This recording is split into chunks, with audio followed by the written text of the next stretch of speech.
नमस्कार, आप देख रहे हैं सर्वश्रेष्ठ Hindi news channel ABP news. आपके साथ मैं हूं प्रतिमा मिश्रा और आप देख रहे हैं भारत की बात। सबसे पहले आज बात उत्तर प्रदेश की कर लेते हैं। केंद्रीय गृह मंत्री अमित शाह को उत्तर प्रदेश का पर्यवेक्षक बनाया गया है, ऑब्जर्वर बनाया गया है। इधर 2 दिन दिल्ली में मैराथन मीटिंग करने के बाद सीएम योगी लखनऊ लौट चुके हैं और लखनऊ पहुंचकर कोर कमेटी के साथ बैठक भी कर रहे हैं। लेकिन सबसे बड़ी बात यह है कि अमित शाह को उत्तर प्रदेश का पर्यवेक्षक बनाया गया है। राजनाथ सिंह की बात करें तो उन्हें उत्तराखंड का पर्यवेक्षक बनाया गया है। पहली बार बड़े नेताओं को जिम्मेदारी मिली है, ये महत्वपूर्ण हो जाता है। तो उत्तर प्रदेश के लिए अमित शाह पर्यवेक्षक नियुक्त किए गए हैं, तो राजनाथ सिंह उत्तराखंड के लिए।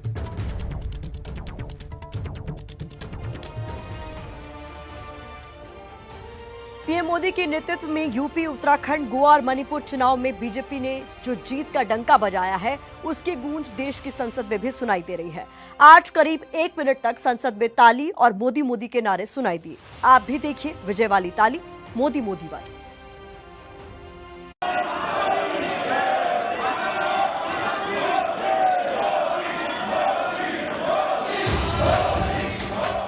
लोकतंत्र का मंदिर आज मोदी मोदी की गूंज से झूम उठा।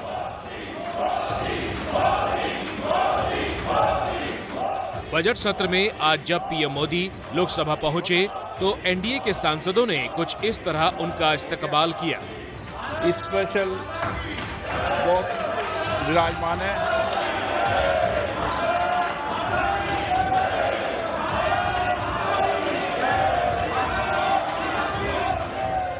गृह मंत्री अमित शाह, रक्षा मंत्री राजनाथ सिंह समेत पूरा मंत्रिमंडल एक सुर में तालियां बजाने लगा।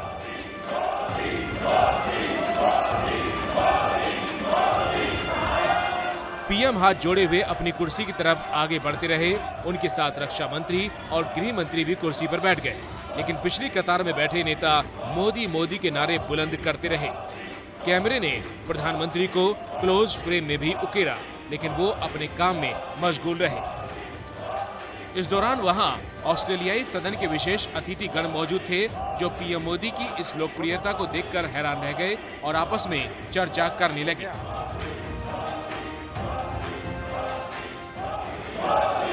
और मोदी मोदी के नारों के साथ तालियों की गूंज करीब 55 सेकंड तक यूं ही जारी रही। हो गया। मोदी मोदी के नारों की पटकथा छिपी है 10 मार्च के चुनावी नतीजों में, जब 4 राज्यों में बीजेपी ने जोरदार तरीके से सत्ता रिटेन की। संसदीय शिष्टमंडल पीएम मोदी ने जीत के बाद ही 22 की जीत को 24 का ट्रेलर बता दिया था। और अगर ये सच साबित हुआ तो संसद के पटल पर ऐसे ही मोदी मोदी की गूंज जारी रहेगी।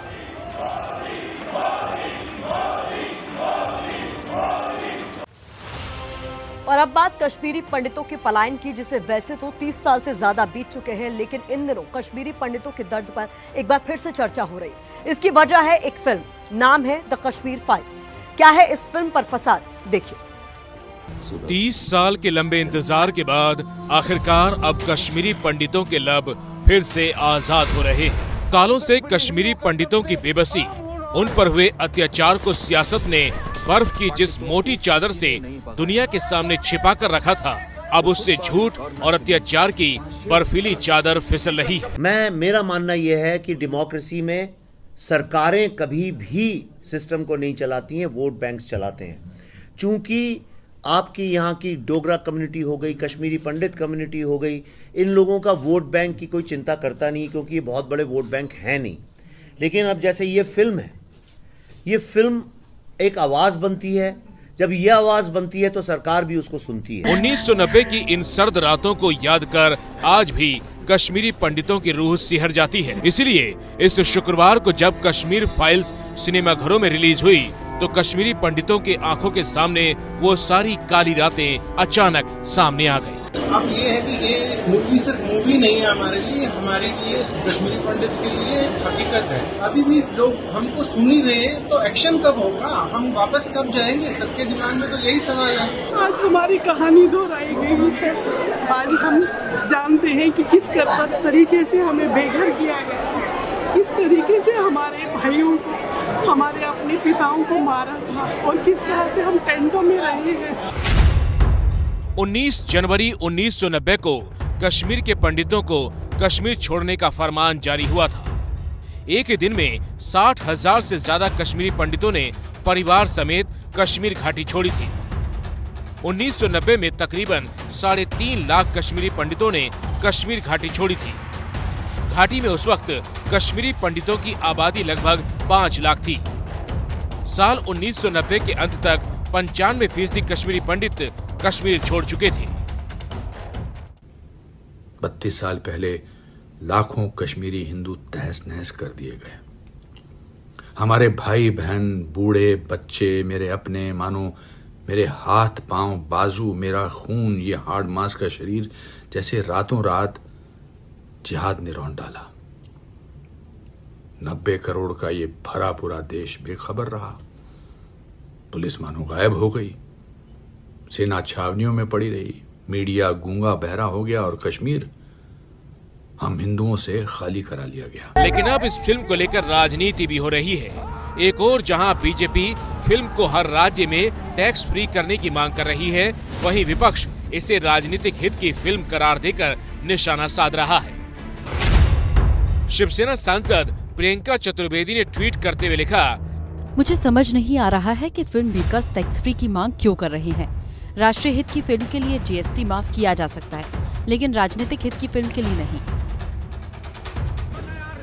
शिवसेना जहां फिल्म को टैक्स फ्री करने का विरोध कर रही है, तो वहीं महाराष्ट्र में बीजेपी ने उद्धव सरकार से फिल्म को टैक्स फ्री करने की मांग को लेकर प्रदर्शन भी किया।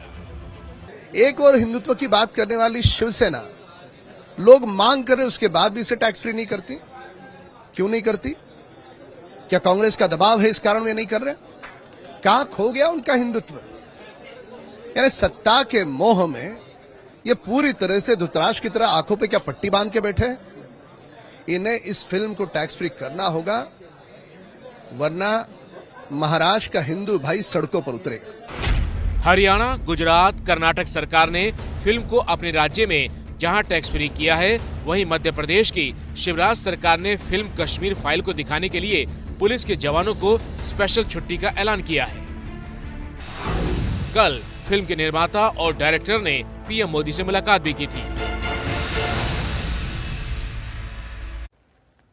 अब आपको लिए चलते हैं बिहार, जहां विधानसभा के बजट सत्र में आज बड़ा हंगामा हो गया। सदन की कार्यवाही शुरू होते ही लखीसराय में कानून व्यवस्था को लेकर जैसे ही सवाल उठाया गया, मुख्यमंत्री नीतीश कुमार इतना गुस्सा हुए कि स्पीकर पर ही भड़क उठे। सीएम और स्पीकर में नोकझोंक भी हुई। देखिए कैसे।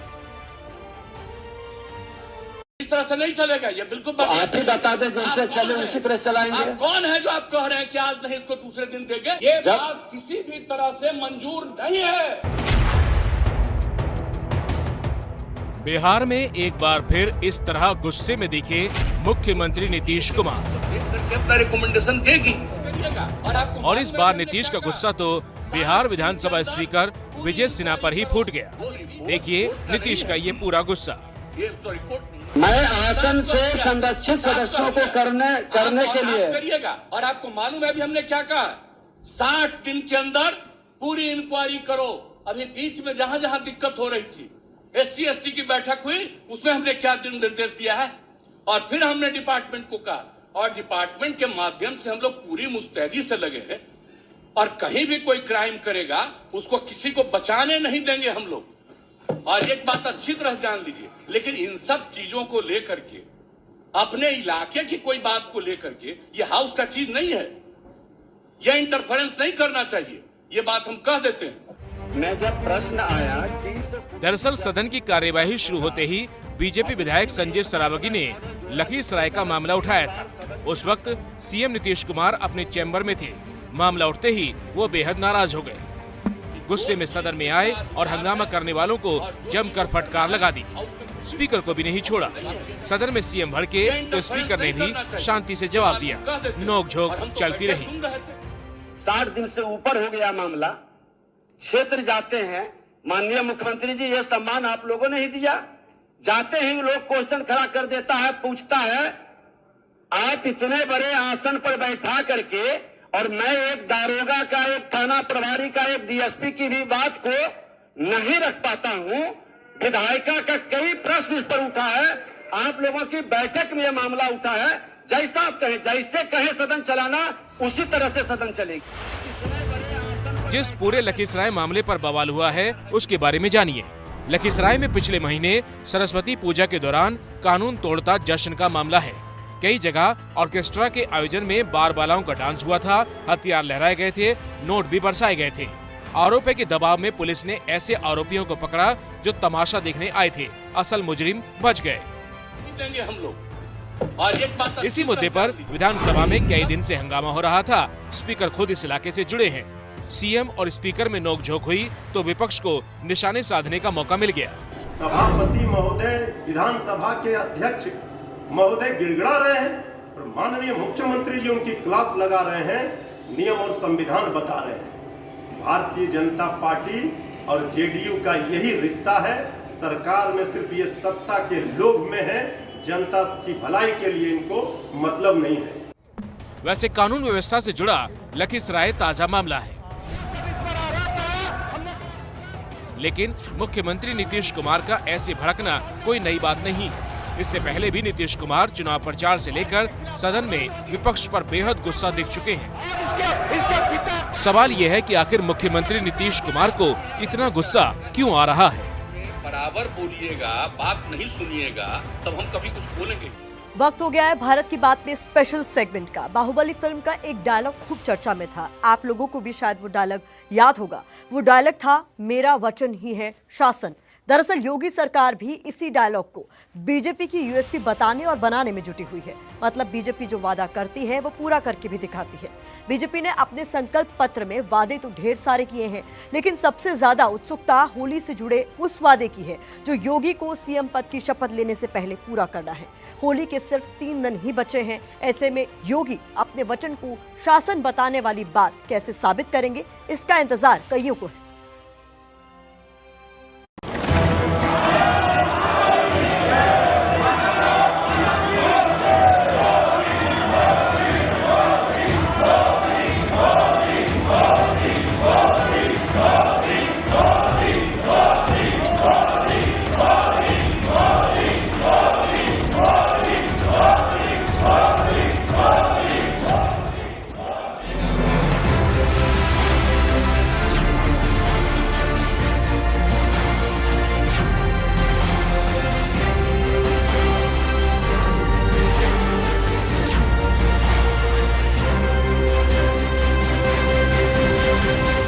यहाँ आप देखेंगे कि अंदर पुताई का काम चल रहा है।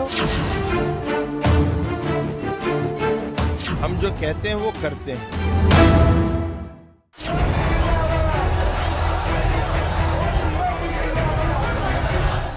जीत मिल गई, जश्न भी हो गया और अब जनता के रिटर्न गिफ्ट की बारी है। योगी सरकार की बारी है जो कहती है कि मेरा वचन ही है शासन। वो कौन सा वचन है जिसे होली से पहले पूरा करना योगी की प्राथमिकता है और चुनौती भी। वो कौन सा वचन है जो सीएम पद की शपथ से पहले उन्हें पूरा करके दिखाना है।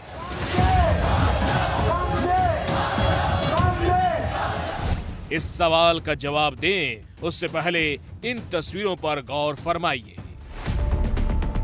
रविवार से सीएम योगी दिल्ली में हैं और लगातार नेताओं से मेल मुलाकात कर रहे हैं। रविवार को उनकी मुलाकात पीएम मोदी, अमित शाह, राजनाथ सिंह और जेपी नड्डा से हुई, तो आज उन्होंने राष्ट्रपति के साथ ही नितिन गडकरी, अनुराग ठाकुर से मुलाकात की।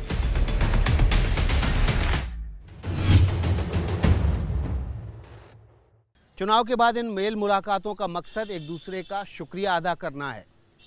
एबीपी न्यूज़ को मिली जानकारी के मुताबिक इन मेल मुलाकातों में सरकार बनाने की रणनीति और कितने मंत्री किस क्षेत्र से आएंगे ये सब तय किया जा रहा है। इसके अलावा एबीपी न्यूज़ को मिली जानकारी के मुताबिक 20 या 21 मार्च को सीएम योगी की शपथ लखनऊ में हो सकती है। सूत्रों की माने तो सीएम के साथ 57 मंत्री शपथ ले सकते हैं। इनमें 22 से 24 कैबिनेट मंत्री बनाए जा सकते हैं, जबकि 7 से 9 मंत्री स्वतंत्र प्रभार के हो सकते हैं।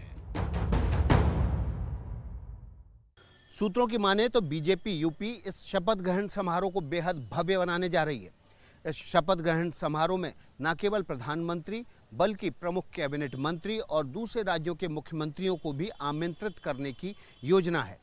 इसके अलावा हर जिले में एलईडी लगाकर मुख्यमंत्री योगी के शपथ ग्रहण समारोह को दिखाने की तैयारी की जा रही है। इस बार ये शपथ ग्रहण समारोह लखनऊ के इकाना स्टेडियम में संभव है। शपथ ग्रहण में तो एक हफ्ते का समय है, लेकिन मुद्दे की बात यह है कि शपथ से पहले वचन निभाने की बारी है। दरअसल योगी सरकार ने अपने संकल्प पत्र में वादा किया था कि 10 मार्च को जीत हासिल करने के बाद बीजेपी होली और दिवाली के मौके पर फ्री सिलेंडर देगी।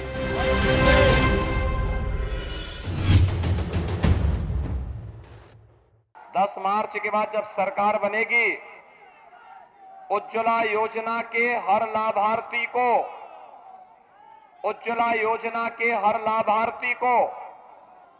होली और दीपावली में फ्री रसोई गैस का सिलेंडर भी उपलब्ध करवाएंगे। 60 साल से ऊपर की हर महिला को परिवहन निगम की बस में फ्री में यात्रा की सुविधा उपलब्ध करवाएंगे। गैस का जो सिलेंडर आपको दिया है, होली और दिवाली को एक गैस का सिलेंडर मुफ्त देने का काम ये भारतीय जनता पार्टी। 10 तारीख को काउंटिंग है, 15 तारीख को होली है, 10 को भाजपा की सरकार, 15 तारीख को महिलाओं को एक गैस का सिलेंडर मुफ्त मिल जाएगा।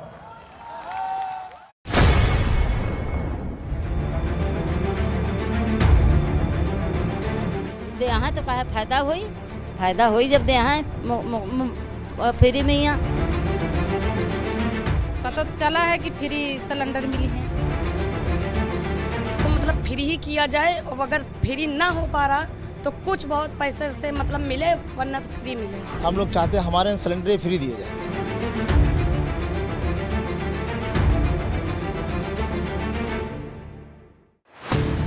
होली की तैयारियां शुरू हो चुकी हैं, लेकिन योगी सरकार के मुफ्त सिलेंडर वाले वादे पर गांव की महिलाएं क्या सोचती हैं, उन्हें कितनी उम्मीद है, ये जानने समझने के लिए एबीपी न्यूज संवाददाता अजय दुबे लखनऊ से सटे सुनहरा गांव पहुंचे, जहां मुफ्त में मिले सिलेंडर तो मौजूद थे, लेकिन सिलेंडर का दाम बढ़ने के बाद बहुत सारे घरों में चूल्हे ने वापसी कर ली है।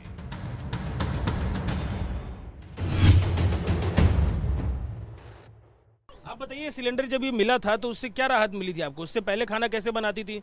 अरे चूल्हे में बनाई थी रहा ना, जब सिलेंडर मिला तो सिलेंडर में बनाए ना, जब खत्म होगा फिर चूल्हा जलाए ना, फिर भराए, पैसा फिर भराए ना। अभी तो महंगा हो गया सिलेंडर काफी, अभी कैसे काम चला रही है? अब तो चूल्हे में बना रहे हैं। अजय दुबे ने गांव की महिलाओं से पूछा कि त्योहार पर फ्री सिलेंडर वाले तोहफे के ऐलान के बीच उनकी सरकार से क्या उम्मीदें हैं।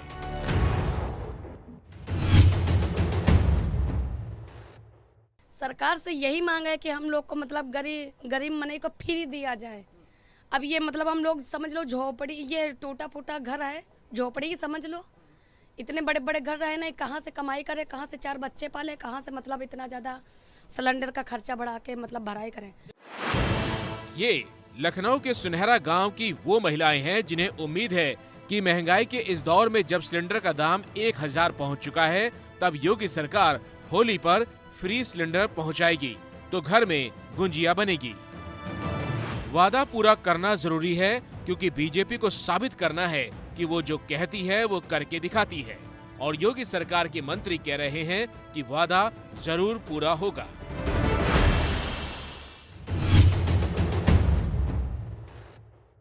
हमने पिछली बार भी जिस दिन अपना संकल्प पत्र जारी किया था 8 जनवरी को, उस दिन भी इस बात को कहा था कि हमने लगभग सभी वादे पूरे किए, और जनता इसीलिए सबसे ज़्यादा विश्वास भारतीय जनता पार्टी पर ही करती है।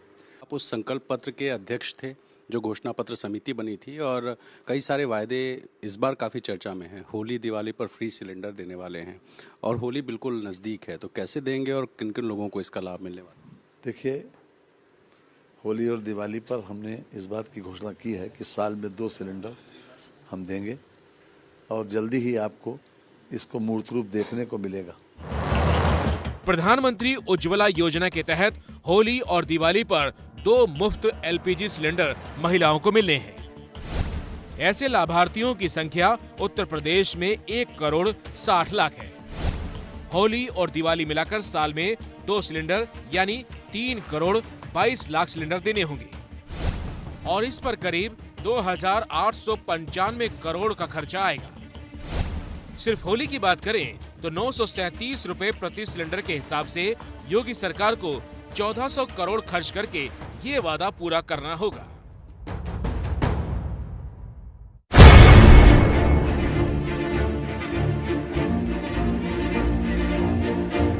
लोगों के मन में सवाल होगा कि सिर्फ 4 दिन बाकी हैं, तो सरकार शपथ से पहले इस वादे को पूरा कैसे करेगी? तो जवाब ये है कि इसका तरीका भी निकाल लिया जाएगा। तरीका क्या है, ये बता रहे हैं एबीपी न्यूज संवाददाता संजय त्रिपाठी। मुफ्त सिलेंडर देने का फैसला नीतिगत है जो बिना कैबिनेट में पास किए लागू नहीं हो सकता है और योगी सरकार 2.0 के गठन से पहले कैबिनेट बैठक होना मुमकिन नहीं। ऐसे में सूत्रों की माने तो मौजूदा परिस्थितियों में मुफ्त सिलेंडर के वायदे को पूरा करने के लिए मुख्य सचिव दुर्गा शंकर मिश्रा कार्योत्तर मंजूरी दे सकते हैं, यानी काम करने के बाद कैबिनेट से मंजूरी ली जाएगी। मुख्य सचिव का आदेश जारी होते ही सभी एजेंसियों को लाभार्थियों को सिलेंडर पहुंचाने के निर्देश जारी कर दिए जाएंगे।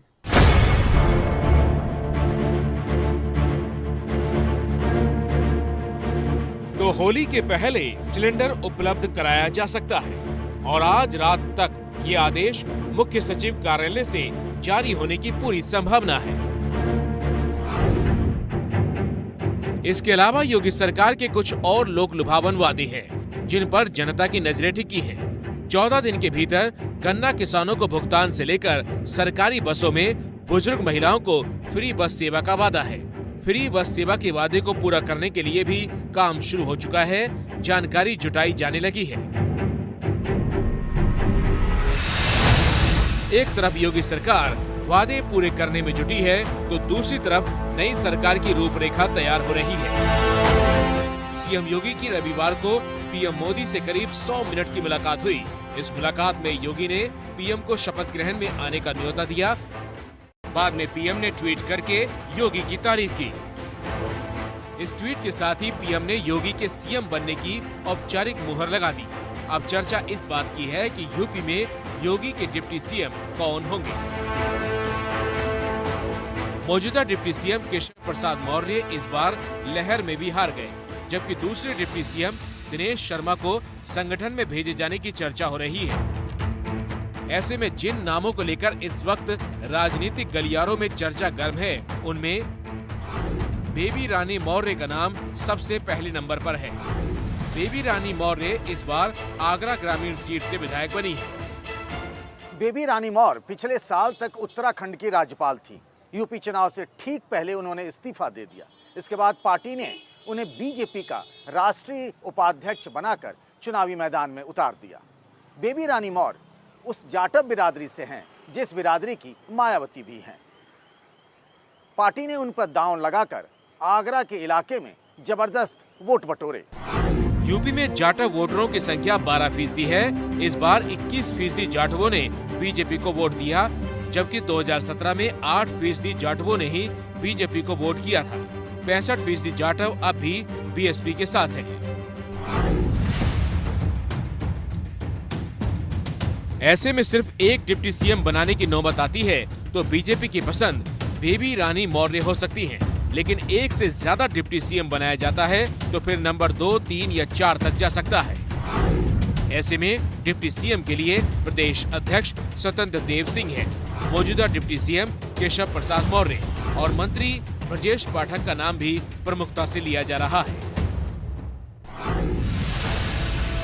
जहां तक मंत्रियों का सवाल है तो इस बार नए चेहरों को लेकर काफी चर्चा हो रही है और इन चेहरों में सबसे चर्चित चेहरा है कन्नौज से चुने गए पूर्व आईपीएस असीम अरुण, बलिया से जीते बीजेपी उपाध्यक्ष दयाशंकर सिंह, नोएडा से दूसरी बार विधायक बने पंकज सिंह, सिद्धार्थ नाथ सिंह और श्रीकांत शर्मा को दूसरी बार मंत्रिमंडल में जगह मिल सकती है।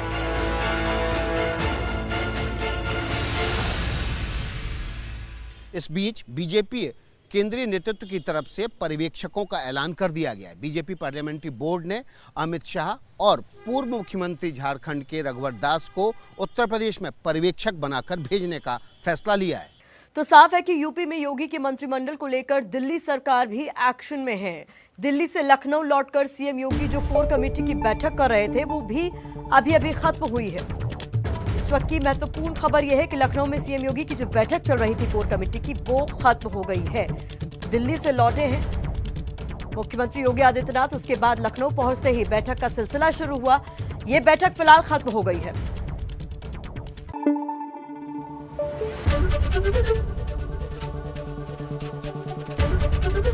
एबीपी न्यूज आपको रखे आगे।